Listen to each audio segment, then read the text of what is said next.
হাজার বছরের বাঙালি সংস্কৃতি মূলত একটি সমন্বয় সংস্কৃতি।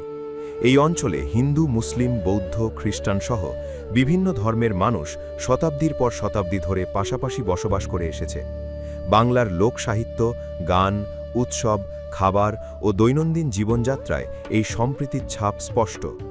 বৈষ্ণব ভাবধারা, সুফি সাধনা, লালনের দর্শন কিংবা নজরুলের অসাম্প্রদায়িক চেতনা সবকিছুই এই সাংস্কৃতিক মেলবন্ধনের উদাহরণ।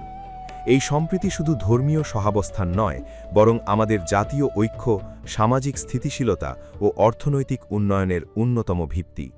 কিন্তু ইতিহাস আমাদের শেখায় যে কোনো অস্থিরতার সময় কিছু অপশক্তি ধর্মকে রাজনৈতিক হাতিয়ার হিসেবে ব্যবহার করে।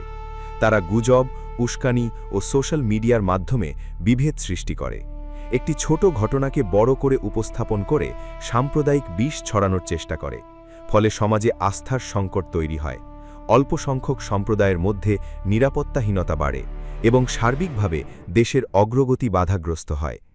এ ধরনের বিভেদ শুধু মানুষকে বিভক্ত করে না, বরং বাংলাদেশের স্বাধীনতার চেতনা ও বাঙালি জাতিসত্তাকেও দুর্বল করে।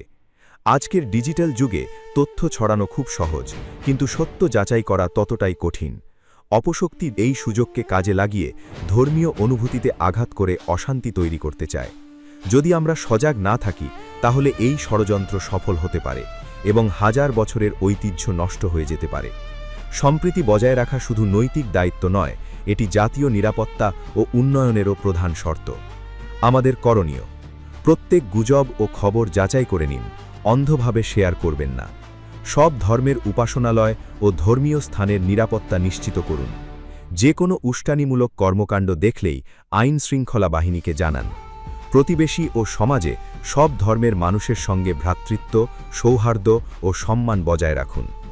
বাংলাদেশ ধর্মীয় সম্প্রীতির এক উজ্জ্বল উদাহরণ। এই সম্প্রীতি কোনো ষড়যন্ত্রকারীর কাছে জিম্মি হতে দেওয়া যাবে না। আমরা সবাই মিলে সজাগ থাকব, ঐক্যবদ্ধ থাকব। ধর্মের নামে কেউ যেন দেশের শান্তি ও সংস্কৃতি নষ্ট করতে না পারে। ধর্ম যার যার, উৎসব সবার। বাংলাদেশ আমাদের সকলের। সম্প্রীতি বজায় রাখুন, দেশকে এগিয়ে যেতে সহায়তা করুন।